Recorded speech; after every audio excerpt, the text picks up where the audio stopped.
So if you're watching this video, hopefully you've already watched Limiting Reactants Percent Yield Part 1. So we should have tried to do problem 2 on our own. Now, if you balance this correctly, initially it looks kind of rough, but all you should have done was put a 2 here. That fixes my H, that fixes my CLs, and then it turns out that everything else is already balanced. Now, this is why you always want to show all of your work. If you balance this equation incorrectly, your limiting reactants, your theoretical yield, all of that could be wrong. But as long as you're showing your work, you would lose 1 point here, but you could still get full points for everything past that. So please make sure you're showing out all of your work. It will really help you a lot in the long run. Okay? So I should have set up 2 problems. One problem was for 155 grams of CaCO3. The other problem should have been for 105 grams of HCl. I have 2 given numbers, so I need to have 2 problems. In the first problem, I start with grams of CaCO3. I need him to go away. So grams of CaCO3 go on the bottom. Now when I added this all up, calcium was 40 plus 12 plus 3 O's are 48. Hopefully we got that this was 100 grams. And I know that the number from the periodic table is always equal to 1 mole. Now this got me to CaCO3, which I still don't want. So in order to get rid of that, it needs to go on the bottom. Instead of CaCO3, I know that I'm changing to CaCl2. Whenever I change from one element or compound into another, I know I need to look at the equation. So CaCl2 should have been 1, or whatever number you got when you balanced it. Ideally, it's 1.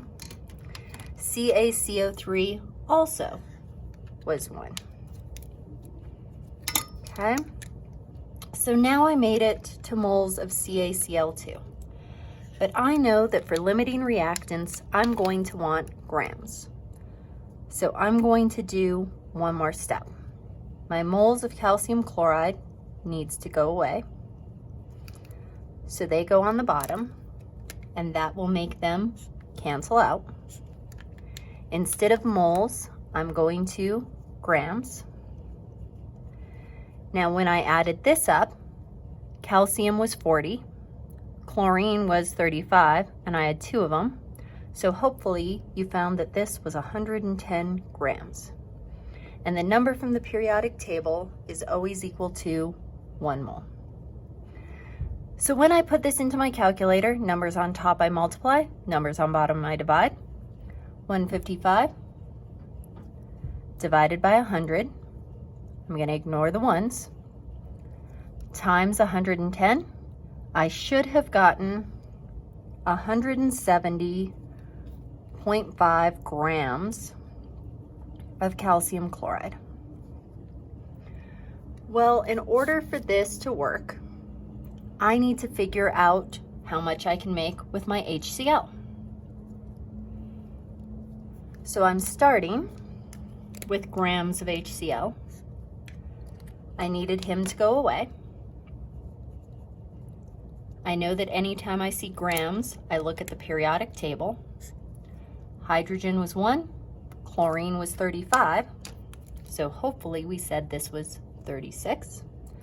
And the number from the periodic table is always equal to 1 mole. Now at this point, it should still be HCl.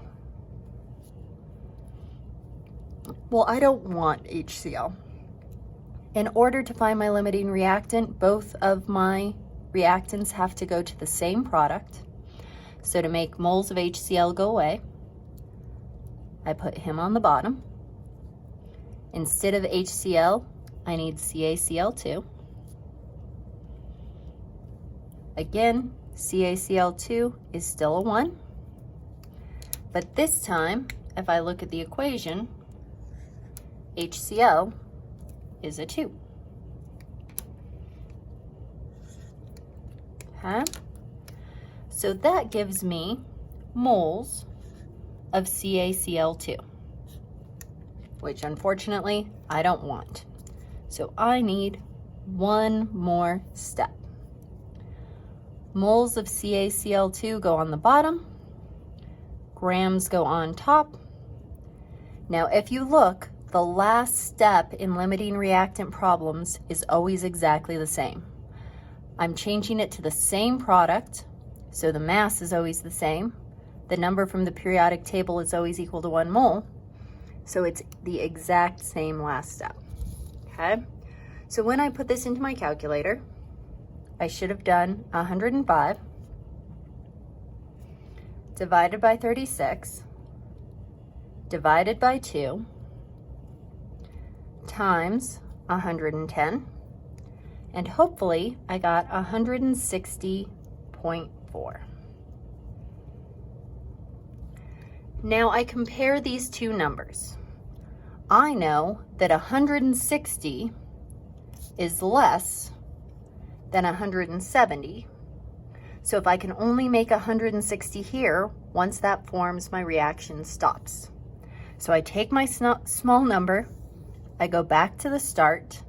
I know that HCl is my limiting reactant because once he runs out, he's done. For theoretical yield, again, it's the small number.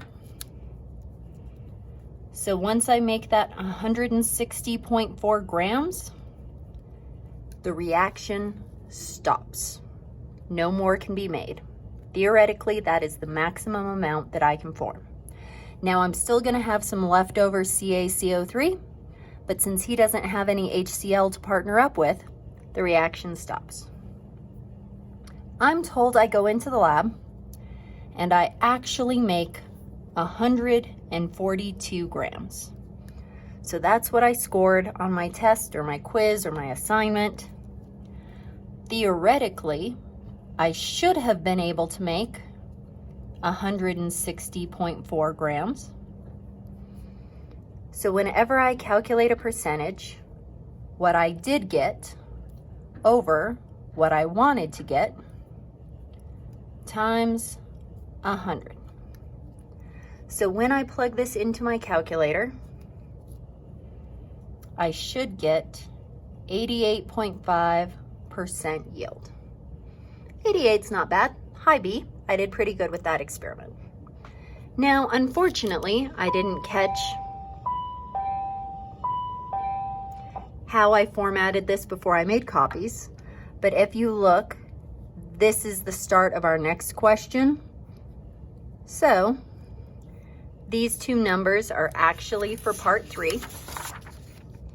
In part 3, you're told that you have 15.3 grams of PbO2, 12.7 grams of HCl. You're changing them both into PbCl2. Okay, so both of those into this.